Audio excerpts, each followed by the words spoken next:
Hello, I'm Paul Beckwith.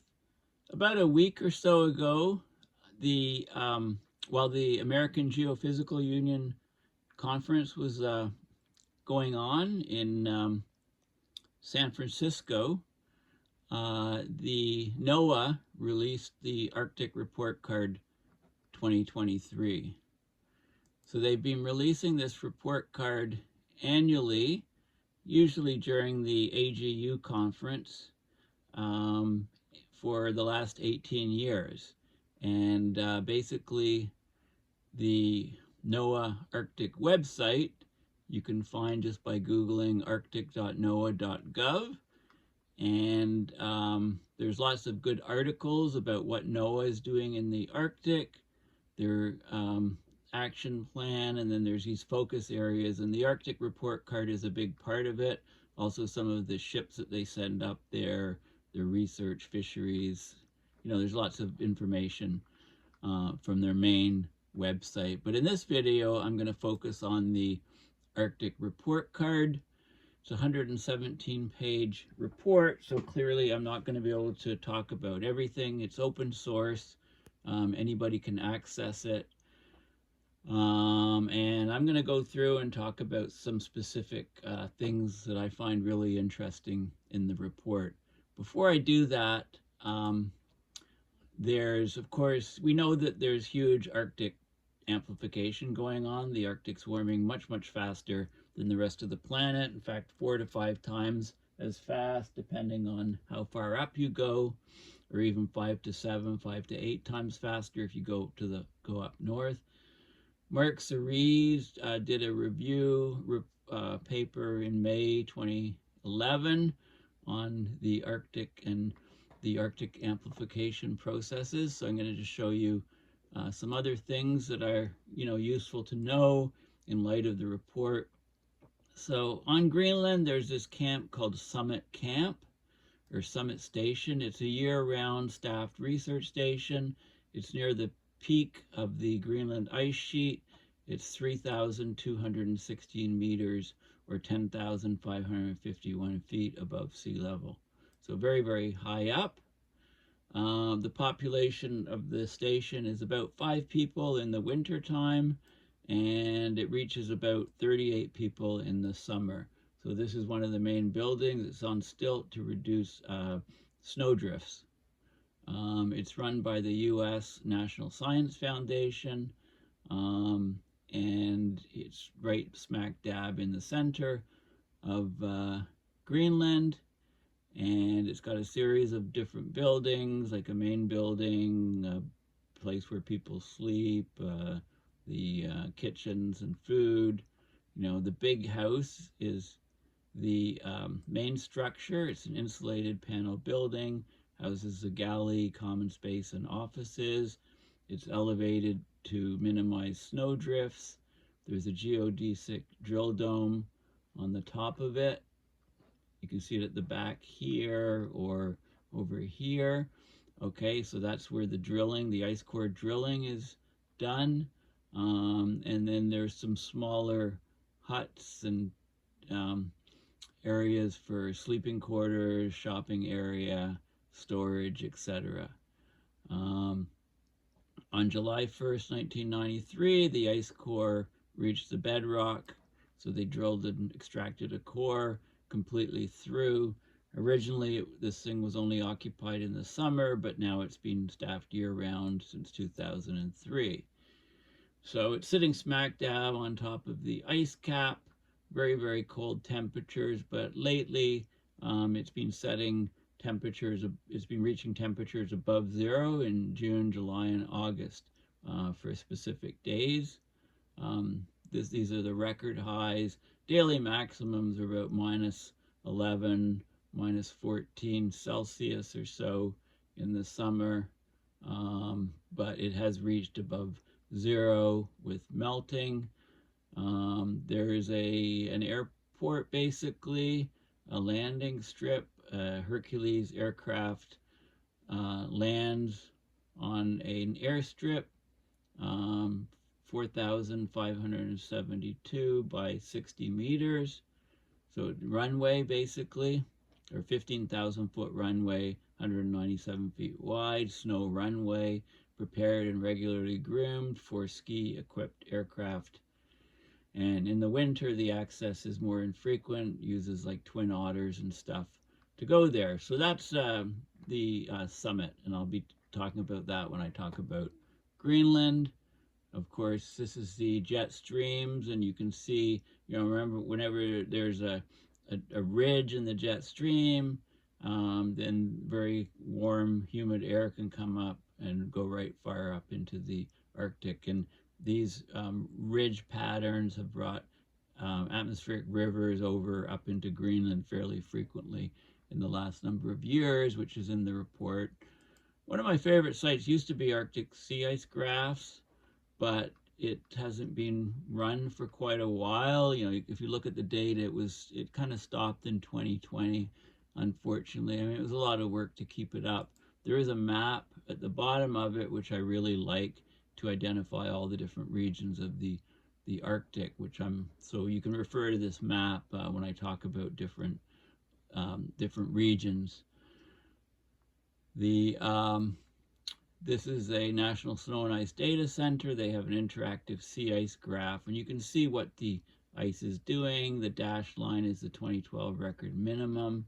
It reached about under 3.4 million square kilometers of sea ice, and you can see where we're tracking in 2023. We dropped below the minimum for this time of year recently, and it's passed it again. So lots of good data there. There's a good article, that was published in September of this year called A Warmer and Wetter Arctic: Insights from 20 Years AIRS Record. Okay, so the AIRS is the Atmospheric Infrared Sounder. It's on board the NASA Aqua satellite that was launched in May 2002. Collects twice daily global data of the Earth's temperature and humidity for over 20 years. Okay, so they use this data for lots of different things, and so this paper is an analysis of how the Arctic has, with the Arctic temperature amplification and the jet stream ridges often coming up into the Arctic, it's a much warmer and wetter place. So this paper, I highly recommend you have a look at it. Maybe I'll do a separate video on it. It's how, it's got a lot of good information about what's going on in the Arctic. One of the things is that these atmospheric rivers are hindering the winter Arctic sea ice recovery. So as we we're losing more and more Arctic sea ice in the summers from atmospheric rivers, and these atmospheric rivers run into the fall season when the ice is supposed to start recovering, or they can occur in the winter, and they hinder the growth of winter sea ice. So there's a paper, More Frequent Atmospheric Rivers Slow the Seasonal Recovery of Arctic Sea Ice in Nature Climate Change, about the increase of frequency of atmospheric rivers into the Arctic. So these have big effects. And actually, these atmospheric rivers have intensified surface downward long wave radiation and rainfall, caused stronger melting of thin, fragile ice over the sea ice. It accounted for about a third of the sea ice decline in the Barents-Kara Seas and in the central Arctic. Okay, so the atmospheric rivers in the Arctic are a big deal.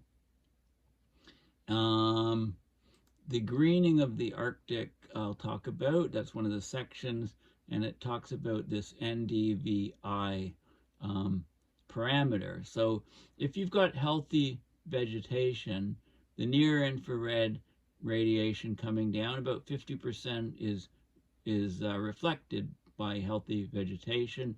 In the red, visible red, only about 8% is reflected by healthy vegetation. The NDVI is simply a ratio. It's the 0.5 minus 0.08 over 0.5 plus 0.08. So it's 0.72 roughly for healthy vegetation.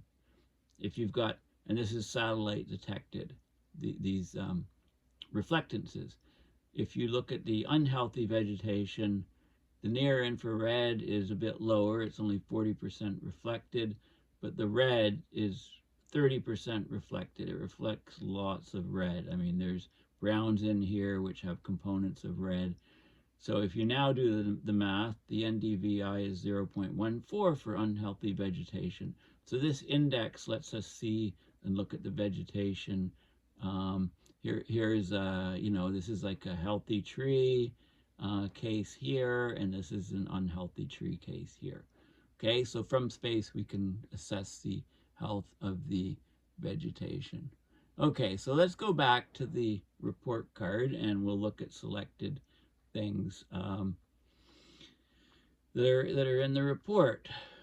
Okay, so there's lots of different things covered.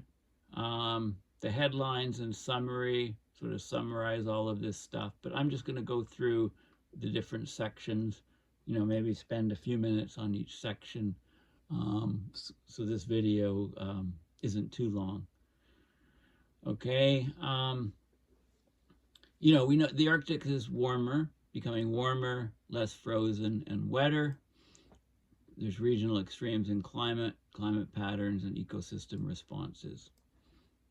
Okay, so, a couple of the highlights. Well, it was the 6th warmest since 1900, the surface air temperatures. So in the summer, that's globally average, or in the Arctic, or the Arctic average, if you like, over the full year. In the summer, the surface air temperatures were the warmest on record. So there was these warm temperatures, there was widespread melting, exceptional rainfall, huge amounts of rainfall, especially across the Greenland ice sheet, as opposed to snowfall. In the ocean, the sea ice extent continued to decline. The last 17 years have had the lowest sea ice on record. It was 6th lowest in the satellite record in 2022 since 1979.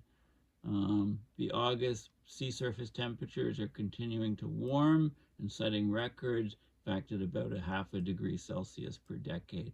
Really, really fast rate.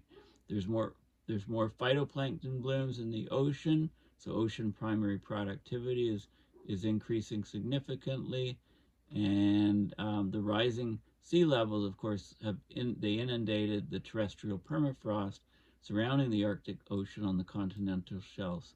So there's about 2.5 million square kilometers of subsea permafrost that is continuing to thaw out, both at the bottom of it and near the top. Okay, a lot of people don't know this permafrost. There's this permafrost under the ocean that is thawing as the ocean is warming. On the land, the snow cover extent in North America set a record low in May. Snow accumulation was above average, but then it warmed very, very quickly, and snow coverage was record lows in June. Heavy precipitation events broke existing records at various locations in the Arctic. The Pan-Arctic, so across all of the Arctic, precipitation for 2022, 2023 was the 6th highest on record. Summit Station that I mentioned on Greenland, the highest point, it was over zero, had melt for only the 5th time in its 34-year observation history. Greenland ice sheet lost 156 gigatons of mass. That's lower than normal because there was a lot of snowfall. So this is the net accumulation minus melting. The circumpolar peak tundra greenness, which is a measure of the overall vegetation, including plants, shrubs, and trees taking over grassland and tundra, was measured by satellites. That's the NDVI measurements, and it was the 3rd highest in the 24-year record. And in Finland, they're doing interesting rewilding, peatland restoration and rewilding, which is a globally relevant climate solution of carbon sinks, building up the ability of soils in peatlands to hold their carbon. Then communities, working with communities in Alaska, indigenous communities, talked about how their world is changing. Alaska salmon, western Alaska salmon abundance reached historic extremes. So there are record lows for Chinook and for chum salmon. So Chinook were down 81%, below the 30-year mean. Chum salmon down 92%, but there was record highs for sockeye salmon. It was 98% above the 30-year mean. And the salmon are maturing at different sizes. They're smaller and they're less less able to produce eggs. The ones that are spawning, that are moving upriver to spawn, and that's having huge impact to communities. So basically, you know, the Arctic continues to rapidly evolve, and here's some of the key points.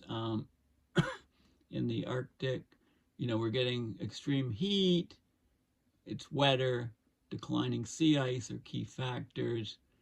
There's increasing algae, marine algae, phytoplankton. Eurasian Arctic shows 57% increase between 2003 and 2023. As there's less sea ice, the ocean warms around the edges, and you get this phytoplankton. There's early snow loss, record low May snow cover, and in the spring, and that lowers the albedo because snow is highly reflective. Extreme precipitation in Scandinavia, the tundra is greening, high greening, warm ocean waters, near record melt in parts of Greenland, unprecedented wildfires in Canada. So Canada was exposed to a lot of heat, not much rainfall, and that triggered the start of all of these wildfires. And we've had, you know, over 18.5 million hectares burned this year. And then the salmon in the streams of Alaska has, you know, a couple species collapsing and one taking off, you know, in various rivers. I showed you a map earlier. This is another map in the report. Okay, it talks about the wildfires in the aside here in Canada. You know, Yellowknife, Northwest Territories, you know, 20,000 people evacuated. Right, it talks about specific things like near Juneau, Alaska, glacial lake burst through its ice dam, caused unprecedented flooding in the Mendenhall River. A lot of tourists go and see that region. You know, surface temperatures rising and records being set. So let's look at the specific things that are going on. Okay, so there's 12 or 13 sections. Okay, so surface air temperature in the Arctic. So what's happening? Well, we've had above average pan-Arctic. When we say pan-Arctic, we mean across the Arctic, 60 to 90 degrees north. The annual surface air temperatures continued to be above average, ranking they were the sixth warmest since 1900. The Barents Sea region had above average surface air temperatures in all seasons, large anomalies in the summer. Okay, we had the warmest summer on record in 2023. That's for July to August, September in the Arctic. Okay, so the warming near surface air and upper ocean temperatures in the Arctic represent an ongoing signature of Arctic change. The regional warming rate exceeds that of the global mean, right? That's called Arctic amplification. I call it Arctic temperature amplification. The hydrological cycle has changed. We're getting more, you know, wetter Arctic, more rainfall, less snowfall, right? There's declines in terrestrial snow cover, in land ice, and in sea ice.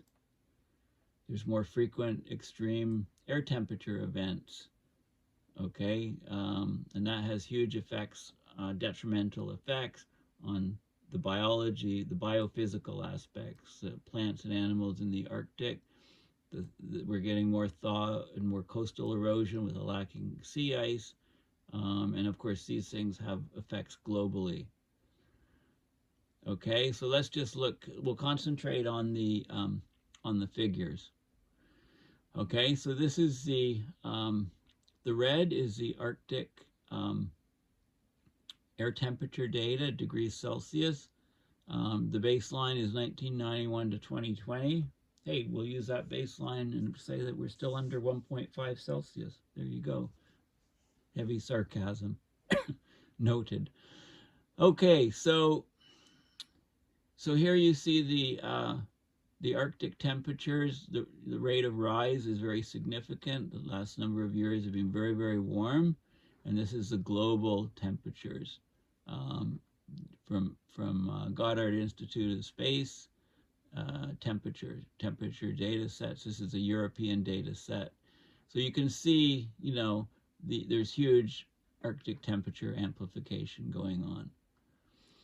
Seasonal air temperature patterns. This was autumn of 2022.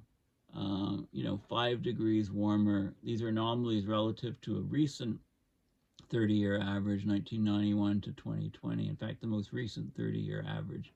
And you can see there's still hot spots of 5-degree anomalies above even this really near-term baseline. So this is in the autumn of 2022, the winter. So autumn is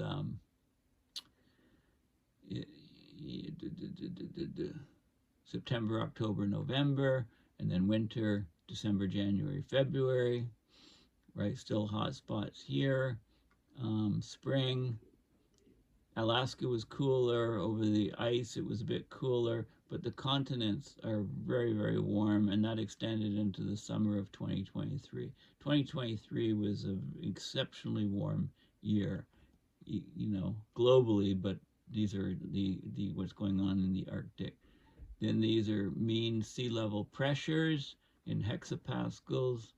So you can see, you can relate the warm and cold areas to these sort of, you know, air pressures and things.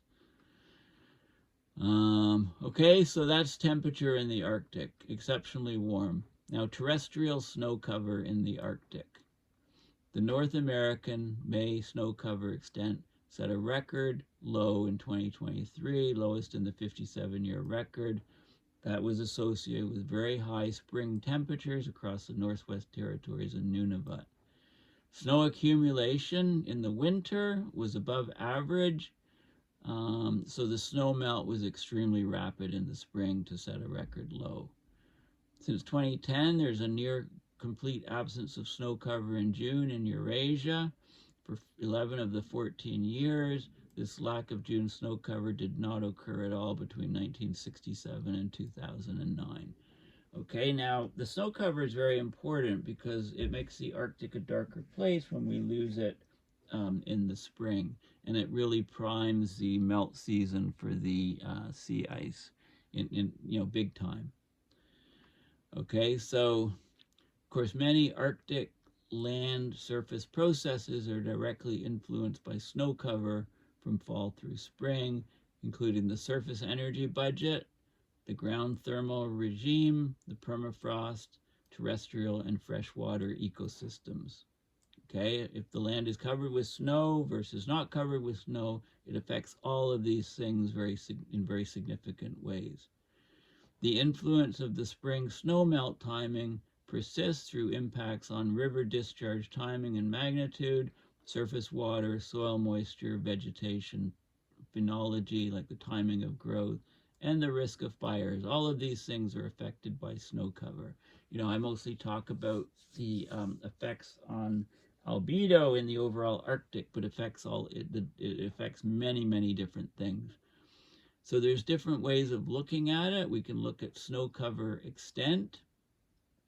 We can look at snow cover duration, and we can look at snow water equivalent in the snowpack. So all of those things are important, and there's information here. So this is the snow cover extent anomaly. Okay, it's just the surface area covered by snow. The anomaly in May from 1970 to present day, and you can see the strong decline in both the North American Arctic, the black line, and the red line, the Eurasian Arctic. Okay, this is in May and this is in June. So the drop is even larger in June. So the lack of snow cover in May, June means the Arctic is a much darker place, because instead of light being reflected by white snow, it's absorbed in the dark surface of the Earth. Okay, there's snow cover duration, right? The duration anomalies, right? The number of snow-free days is increasing significantly in the Arctic.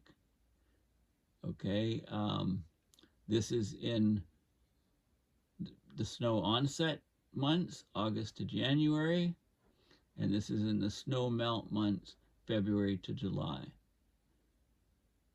Okay, so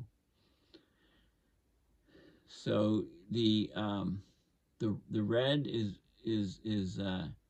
increased snow-free days, and the blue is decreased snow-free days. Okay, then there's a snow mass and snow water equivalent, and that's shown here. April snow mass anomalies. You can see that there is fluctuation. Okay, there is year-to-year fluctuation, not strong, I mean, fairly downward trends, and then that have then increased. So we're getting a lot more, it's a lot wetter snow. I mean, it was decreasing overall till about 2010, and then it started to increase. You know, we're getting wetter snow, which has a higher water content. This is snow water equivalent anomalies, or snow water equivalent anomalies this is March, April, May, June. So there was, you know, it's wetter in the Arctic in these months, but then come June, things really dried out. It was warm, things dried out, and this was a big, huge problem for Canadian fires. This is why the Canadian fires took off, because it was very hot and very dry. Okay, so there's a huge albedo effect from the snow cover in the spring, which can be equivalent to the albedo effect from the sea ice. And people always talk about the sea ice increasing the sea ice decreasing the albedo in the Arctic, so it absorbs more radiation. But the snow cover has just as big an effect as the sea ice decline. The snow cover collapse in the spring. Okay, precipitation in the Arctic. So the pan-Arctic mean precipitation, it was the 6th highest on record, right? The precipitation amount, it was above the long-term average in all seasons, but there were heavy precipitation events that broke existing records in various locations across the Arctic. Notable regional anomalies during the 2023 to 2023 water year. Very wet winter over parts of Alaska. Very dry over Western Eurasia. Very dry summer over Northern Canada. Record rains in Scandinavia. Okay, so of course the dry summer in Canada led to all of those wildfires. Okay, so consistent with Arctic warming, precipitation in the Arctic is increasing significantly. Okay, so this is a water year. This is for the whole year, the increase in so what we have down here is the water year. This is the percent of the relative to the 1991 to 2020 baseline. So we're seeing an increase in the amount of water throughout the year. This is January through March, and this is April through June. Bigger trend for January through March, July through September. Okay, so the Arctic is definitely becoming a wetter place. This is the distribution from the maps. The seasonal total precipitation in centimeter anomaly. Okay, so the brown areas are are less, and the green areas are more water. So this is in the autumn, then the winter, the spring, and the summer. So there's basically more precipitation over the ice, closer, surrounding the North Pole, right, in each of these cases. But look at the drying of the continents here, especially in Canada. This is why the wildfire season was so bad. Okay, so again, the autumn is October, November, December. The winter, January, February, March, 3 months. Spring, April, May, June, and summer, July, August, September. Okay, is how is the divisions of the seasons. Heavy precipitation events are occurring. Heaviest rains, huge rains in Norway, for example. Water levels and pressure caused a dam to break on Norway's largest river. That was in August. Extensive flooding in Sweden. Heavy rains in the northern countries. Okay, this is showing the wettest places and the driest places. So you can see specific regions in the autumn that were wet, in the winter, in the spring, and the summer. So we're getting extremes, right? Nobody lives in an average climate. It's the extremes that always come and get you. Okay, there's a whole section on the Greenland ice sheet. Okay, so basically the winter snow accumulation was above average, but the Greenland ice sheet still lost 156 gigatons of mass from September 1st, 2022 to 31st of August, 2023, because the discharge of ice, calving and melting exceeded the accumulation. But in the last number of years, it's been greater loss. This year there was more snow to tamper some of that loss. Summer high pressure system, so ridges in the jet stream, brought warm temperatures, widespread melting, and exceptional rainfall volumes, especially in atmospheric rivers. In June 26, 2023, the Summit Station, which I talked about at the beginning of the video, it was above zero. That's only the 5th time in the 34-year observational history that that's happened. Okay, so this is the total mass change in gigatons of Greenland. Pretty straight trend downward. Okay, this is measured from the GRACE gravity anomaly mass balance satellites. Okay, and this is melt anomaly days. Okay, more days where there's melting around the fringes of Greenland, northwest, northeast, and southern parts of Greenland. This is the melt fraction reached 50%. So not a record. There were some years that were close to 97, 100%, but still very, very high nonetheless. This is the albedo anomaly for the summer, June, July, August 2023. And you can see the albedo anomaly. It's a bit darker than normal. It's actually, sorry, the blue is higher albedo, brighter, so lots of snow in those regions. The brown is darker. Drop of albedo. This shows the bare ice area on Greenland in 2023. So as you get the heat of the summer, you get the snow on the top melting, exposing bare ice. This is the albedo, 79%. Right, it's ice. It's reflective. There is variation up to 80%, as low as 76%. This was a very high melt year, I believe. Same here.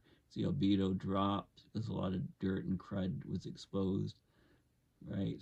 So interesting. You can track that. And this is the melt season ablation, or the ice melt. So very high, ice melt, 3 meters, 3.5 meters of ablation, 3 meters. It's all around the fringes.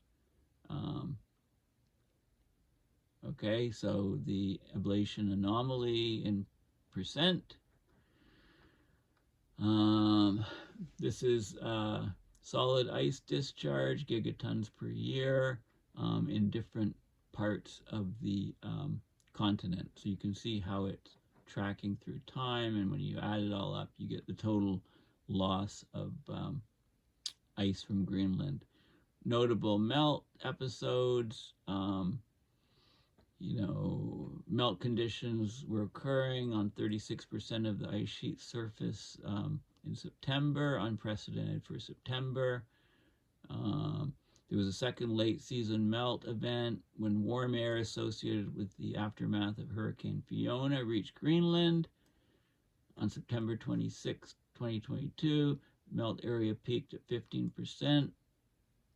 Right, there was significant rainfall events, and there was another melt period in August. A high-pressure dome pulled southerly winds up the west coast to the northern ice divide. The air flowed back south and descended along the ice sheet surface to the east coast. The compression as the air descended, it caused warm, dry conditions, caused a lot of ice loss. In a single week in July, ablation lowered the ice sheet surface at South Dome, right, which is at the top of Greenland, by 40 centimeters in a single week, a record pace of melt. Okay, so lots of good data from the gravity anomaly satellites. Greenland's melting quickly. Okay, sea ice. So sea ice, it was the 6th lowest in the satellite record. Downward trends are continuing. The last 17 September extents of Arctic sea ice are the lowest 17 in the record. The amount of multi-year ice was largely unchanged from the year before. Multi-year extent is far lower than in the 1980s. There's very little old ice that's greater than 4 years old.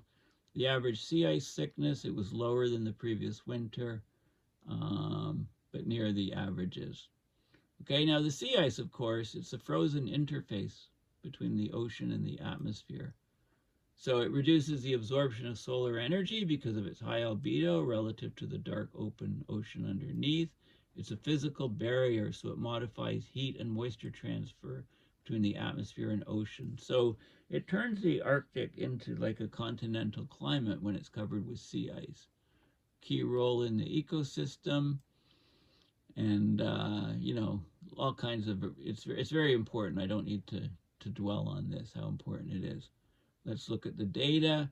This is the percent, this is the sea ice decline in March versus the sea ice decline in September, okay, through the years. Okay, so the trend is still sharply down. These are extents. September daily minimum was 4.23. This is 10 to the 6th or million square kilometers. So it was the 6th lowest out of 45 years of data. The 1991 to 2020 average is 5.37, so it was lower than that by over 1 million square kilometers. And the trend, it's losing 77,600 square kilometers per year is the average trend downward. That's the slope of the curve, the dashed line. Okay, and you can see the sea ice extent in March and in September relative to the mean. So lots of ice missing in September. And the sea ice age, this is a really interesting plot. So in 1985, there was a large chunk of old ice, right? And this was the ice less than a year old, 1 to 2 year ice, 2 to 3 year ice, green, 3 to 4 year ice, and over 4 years. Lots of old ice. Here's where we are in 2023. Almost no old ice, a little bit down here. 3 to 4 year ice, you can't really see hardly any. There's 2 to 3 year ice, 1 to 2 year ice, and most is 0 to 1 year. Okay, this was all formed in the winter, 2022, 2023. Right? So, yeah, a completely different place. This is multi-year ice, a decline, greater than a year old, declining. This is the old ice, greater than 4 years, dropping almost to zero in the Arctic Ocean. And then the sea ice thickness, here's how it is from October through April for recent years. Okay, so here, it's basically, it's in the middle here. It's not the highest or lowest in 2022, 2023, the circles. The lowest is the triangles. And it is the green, 2020 to 2021, and the highest is the 2021, 2022. But basically, it's starting off, it reaches a minimum September thickness. It's between 1 to 1.4 meters thick, and then and then it's increasing through the winter. By the end of the winter, it's the thickest. It's between about 1.5 and 2 meters. So it's a lot thinner than it was before. This is how thick it is in different regions. Okay, it's thickest down here where the ice is ridged up. It's pushed up by the flow of the ice patterns. It's kind of accumulated and piled up, and so you can see the thickness dropping off around the fringes, and this is the anomaly, if you like. Okay, so it's been disappearing in these brown or orange areas faster. Okay, but again, that's probably an anomaly relative to, the 2010 to 2022 average. Yeah, okay, very recent baseline. And this is sea ice volume. Hasn't changed a whole lot. Okay, there's increases and decreases. The ice, the volume formed, the volume melted, the volume formed, melted each year. Okay, so there's some fluctuation, but it seems to have stabilized a little bit. I mean, we're seeing big surprises in Antarctica, of course. Sea surface temperatures, of course, the ice is going, so the mean sea surface temperatures were 5 to 7 degrees Celsius warmer. Then 1991 to 2020, August mean values in the Barents, Kara, Laptev, and Beaufort Seas. It was a bit cooler in Baffin Bay, the Greenland Sea, parts of the Chukchi Sea. Okay, to Alaska was colder. The August mean sea surface temperatures are showing warming trends in almost all Arctic Ocean regions that are ice-free in August. Okay, the increases over regions between 65 north and 80 north are about 0.5 degree Celsius per decade. So this is a huge warming. It takes a lot of energy to heat up the water, and it's happening. Okay, so this is the Arctic Ocean. This is the sea surface temperature in August 2023, 10 degrees at the outskirts, and then as you get closer to the ice, it gets closer and closer to zero. Of course, seawater freezes at -2, so you see some areas where the water temperature, is below zero, but it's still water, not ice. These are the anomalies relative to this recent baseline. Like I say, we should use this baseline and talk about the global average temperature above that baseline, because then we can say we're under 1.5, right? This is the sea surface temperature anomaly. These regions here, 5 degrees warmer than normal. Notice the rivers coming up here, rivers coming here, rivers coming here. So the land is warming, and that water is running off, and it's very warm. and it's going in and it's keeping the sea surface temperature extremely warm, 5 degrees Celsius warmer. This is August of 2023 relative to 2022, so still, lots of, I mean, it was very warm in these regions in 2022 as well, but not in this region. This is the Mackenzie River coming up from Canada into the Arctic. So that's having big effects. This is more sea surface temperature anomalies. You've got the ice. This is June 2023, July 2023, and August. So you can see, as the ice is retreating back, you get very, very warm temperatures around the fringes of the ice. And this is the linear trend of sea surface temperature warming degrees Celsius per year, 1982 to 2023. And the peak here is about 0.15 degrees Celsius per year in the hottest areas. In the overall Arctic, the average is about here, this sort of shade. 0.05 degrees Celsius increase per year in the Arctic sea surface temperatures. Baffin, it's been a larger increase, but there's a lot of fluctuation. So this year happened to be very cool. Gyrations, large variability. August 2022, from sea surface temperature anomalies, and then you get the from different data sets. Okay, so this is an improved, higher resolution data set. You can see more detail. This is sea ice concentration in here. Okay, now ocean primary productivity. Of course, as we lose sea ice, as the water's warming, it's exposed to sunlight, we can get marine algae to grow. So as sea ice declines, we're getting more life in the oceans.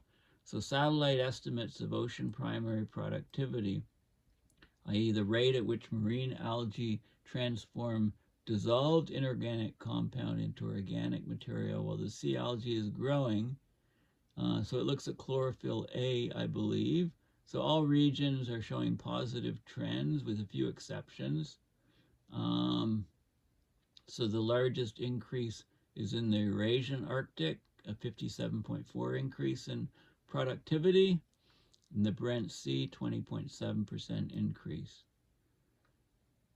Okay, so of course the rapidly warming Arctic Ocean and peripheral seas are undergoing shifts in marine primary productivity driven by dynamic changes in sea ice extent, nutrient dynamics, and the light regimes. So sunlight, no ice, sunlight can go right into the ocean and stimulate the phytoplankton blooms.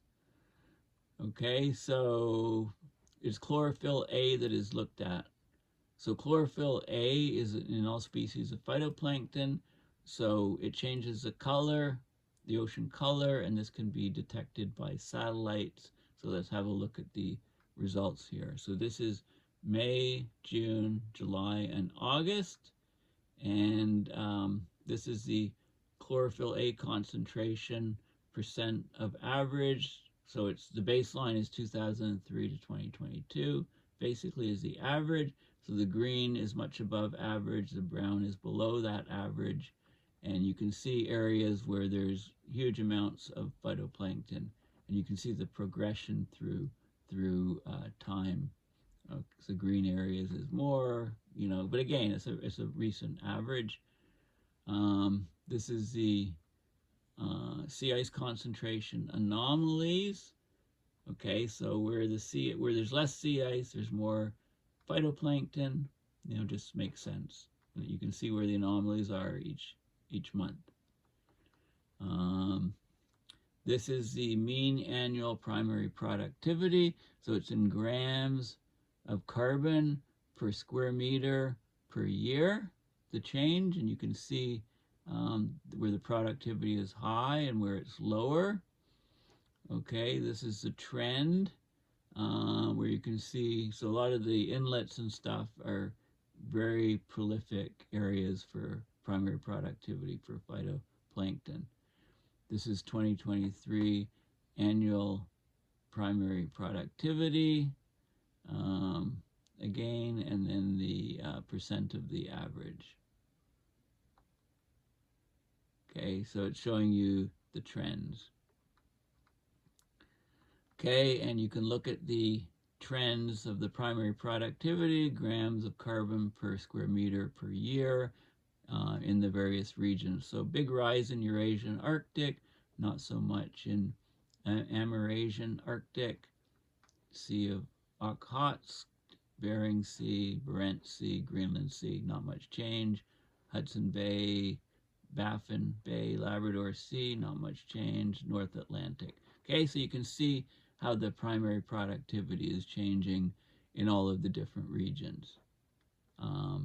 This is the annual net primary productivity, teragrams of carbon in the Arctic region, defined as 60 to 90 north, from 2003 to 2023, and the trend is an increase of 15.5 teragrams of carbon per year. The percent change over the 21-year time series is an increase of 19.3%.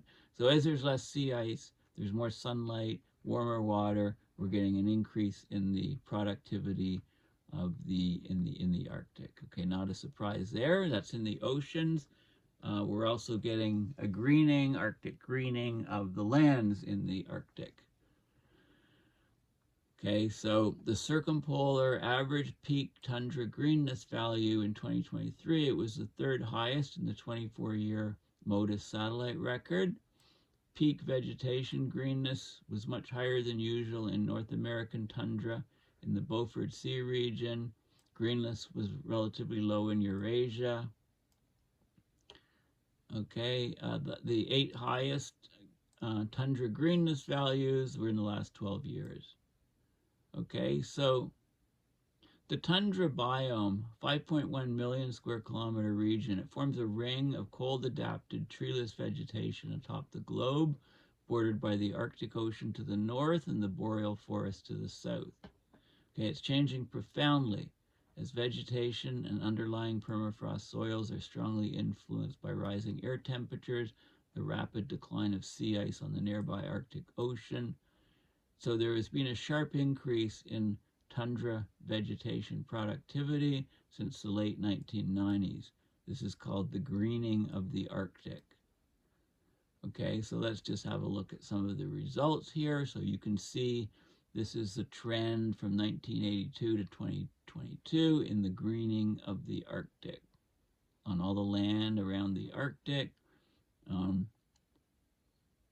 This is from 2000 to 2023. So 23-year time period, and this is going back 40 years.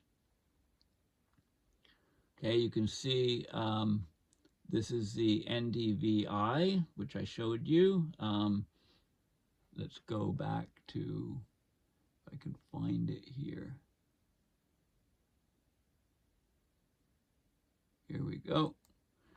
Okay, so about 0.72 for healthy vegetation, about 0.14 for unhealthy vegetation. Okay, unhealthy, healthy. Okay, so you can see, you know, the greening is increasing. These guys are all increasing. This is North America. This is across the whole Arctic. This is across the whole Arctic with another detector, and this is Eurasia. Okay, so it's a lot higher in Eurasia to begin with, and it's you know, the slope of increase is similar in all these different cases. Again, here we go, 2000 to 2023. You can see the specific detail of where the greening's occurring. We had drought in North America, and you know, and thus all the wildfires. So the greening didn't occur so much here, not so much health in trees. I like this diagram. This shows, you know, you've got the river here, you've got lakes, you've got green areas and darker areas. This is, there's something, the Arctic, parts of the Arctic are undergoing this shrubification, which is an increase in the cover, height, and biomass of tundra shrubs like willows, birches, and alders. Okay, and if you have a slump of the permafrost, that can really darken areas, that can wipe out the greening in certain areas. Or if you have wildfires on the tundra, right? They thaw the permafrost underneath and they decrease the NDVI, and you can detect that. So, we can be seeing some of that in these areas. Maybe these areas were exposed to lots of fire, I don't know. Okay, so you can see that going on. And let's move on to permafrost. This is a very important key area, the permafrost beneath the Arctic Ocean margins. So since the end of the last glacial maximum 21,000 years ago, of course, rising sea levels covered up the land and there was permafrost on the land. And so now it's subsea permafrost. It's frozen ground underneath the ocean floor. There's an estimated 2.5 million square kilometers of subsea permafrost today. It continues to thaw because the original ocean inundated it, and now the ocean is warming, the Arctic's warming, so it's continuing to thaw. It's distributed on the continental shelves, and we need to know more about how much is coming up. Okay, I like how it says here, even among scientists, it's not widely known that sediment beneath many continental shelves surrounding the Arctic Ocean is frozen. In areas that were exposed and not glaciated at the last glacial maximum about 21,000 years ago, there was prolonged subaerial exposure, no water on top, so the ground froze down to hundreds of meters below the surface, creating permafrost. During deglaciation, sea levels rose, right, that 120 meters. Ocean water inundated coastal permafrost at low elevations. So basically we have this subsea permafrost today, and it's thawing as the ocean warms. So here's the total ice content.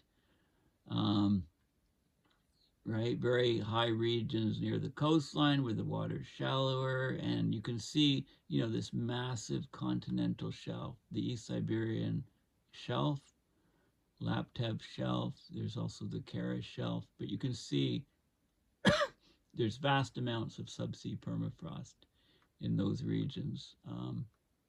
And most of the measurements are done in the Beaufort Sea.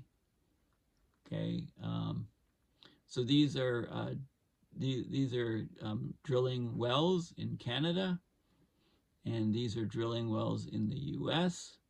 This is the minimum extent of the subsea permafrost. This is discontinuous ice-bonded permafrost, continuous ice-bonded permafrost, and shallow ice. Okay, so this is where we've got a lot of information about the subsea permafrost. Over the Russian shelves, we have very little information. Okay, this is ice content over some of the Russian shelves.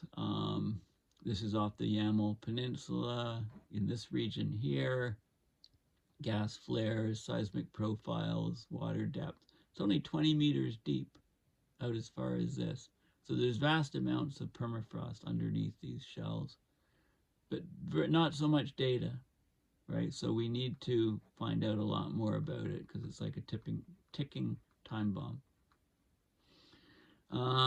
This is showing, this whole section is on Arctic communities, First Nations Arctic communities, and what their observations are, how their lives are being greatly changed. So there's a whole bunch of different communities in Alaska, and their information, they're collaborating with scientists, giving observations.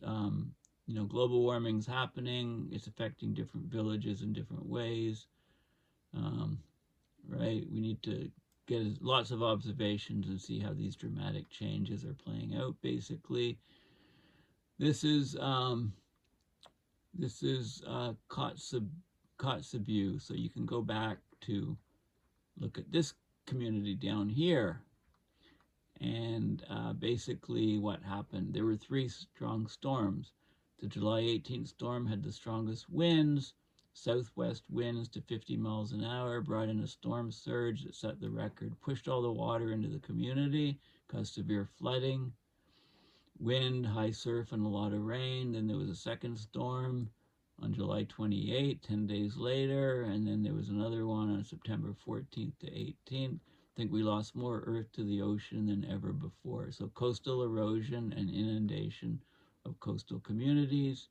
Here's some coastal erosion at another region, the loss of an ice cellar, right? The ground thawing out. Wind, fog, rain, and sun, too rough to go whaling. Bears are keeping the community busy, right? High count of polar bears, 48 around the area. Okay, so these are all, you know, they have to look for food, the polar bears. So more polar bears is a recent change. Okay, so all of these observations, you know, what the pack ice is doing, what other animals there are, what the fishing is like. So all of this stuff is, you know, very, very important, and it's educating, you know, people as to the changes. Now, peatlands, I think this is the last section. I do want to talk about this quickly. So Finland has all kinds of peatlands. The scale of peatland degradation has been severe. There's been, you know, over the years, but now parts of it are being restored and rewilded. 52,000 hectares, not a lot, but it's a start. Okay, so the context for Finland and Northern Europe. So these are provinces in Finland, Lapland, North Karelia are a couple that are being rewilded. So here's, so basically a lot of the peatlands were drained. So ditches were put in to drain the water away, and then the peat was dug up. So this is the peatlands that have the ditches for drainage out of the total. So you can see, you know, areas down here, 81 to 100% of the peatlands in those areas are drained. These areas are left more untouched. Okay, this area here, basically untouched as you go higher up. Okay, this is the ditching that was done in Finland from 1930 to 2010. You can see huge areas of where ditches were put in, and then all these ditches were put in for forestry, and more ditches were put in here. Okay, so the idea is to reverse some of this stuff, to rewild these areas. So this is an area, an Arctic peatland, river and water and some forest is being rewilded. It's called the Landscape Rewilding Program, or LWP. Very, very interesting program. Areas that were logged and peatland was and drained are being restored. Okay, so there's a big project. You know, you've probably heard about rewilding, and you know, rewilding of peatlands, restoration of peatland can make them huge carbon sinks again, sinks that they've lost. So this is some restoration work from the summer. Okay, so there's a very interesting projects here. You know, I recommend, you know, this is a good news situation. It gives the history of the ditches and the Sami forests. Those are First Nations people. Finland has boreal and Arctic peatlands, over 10 million hectares of peatlands within its borders. That's 30% of the land area of Finland. Globally, peatlands store more than 30% of the remaining soil-based carbon in the world today. The proliferation of industrial forestry and peat mining degraded more than 5 million hectares, more than half of the Finnish peatlands through this ditching process of draining peatlands through removing vegetation, digging water canals so the peat dries prior to industrial processing. And there's an example here. It talks about the history of commercialization and industrial processing. I do want to bring up one thing here. There's an area of 180. they're building 9 large wetlands spanning 180 hectares to capture peat sediment and heavy metals, prevent more CO2 from leaving the peat soils. So this region had 4 to 6 species of birds, and then they did the rewilding, and now it's an important bird habitat with 215 species recorded, including regionally rare species. Okay, so they've changed this area from 4 to 6 species, severely ecologically degraded, severely impacted by human effects, degraded region. And 4 to 6 species of birds, and after the rewilding, 215 species. So this is a huge success story, and if it can be scaled up across many other countries, northern Canada, northern Russia, etc., we have an opportunity to capture huge amounts of carbon. Okay, so that's a good news part. So basically, there's one other section. I thought that was the last section, but I think this is the last one. Salmon, Alaska salmon. Okay, it's all in this image here. So here's Alaska. Here's the rivers, Yukon River, another river, Bristol Bay. There was record low abundance, 81% below 30-year average in the Yukon River of this Chinook salmon. The chum salmon dropped even more, 92%. Okay, so, and in Bristol Bay, the sockeye salmon population went up 98% above average. Okay, so there's different trends depending on different species. So, the key is to try to find out why the species were degrading so much, why it increased so much for this species, and so on. So, and there's lots of plots of, this is the Yukon River, the Chinook is the yellow, the chum is the blue, in these two rivers, and then we have the sockeye, hitting record high levels in Bristol Bay. Okay, so it's looking at how temperatures and climate change affects that. Body length of Chinooks dropping quickly over the years, 1970 to present day. Chum and sockeye, small drops, not so large. And the fertility, the number of eggs per female, the fecundity, has been dropping off significantly in Chinook, putting huge population pressures on. So you can look at the implications of that on people, and there's different commercial fisheries, there's subsidence fisheries, and you can see the sockeye, a huge, almost 60 million in the peak here, right? A huge, record amount. Okay, so I think that was the end. So if you're still with me, thanks for listening. Please consider donating to my website, paulbeckwith.net, to support my research and videos. So very extensive report, but I think it was worth the time to go through it, to see, all these different changes that are occurring in the Arctic and the consequences of these changes. So thanks again, and bye for now.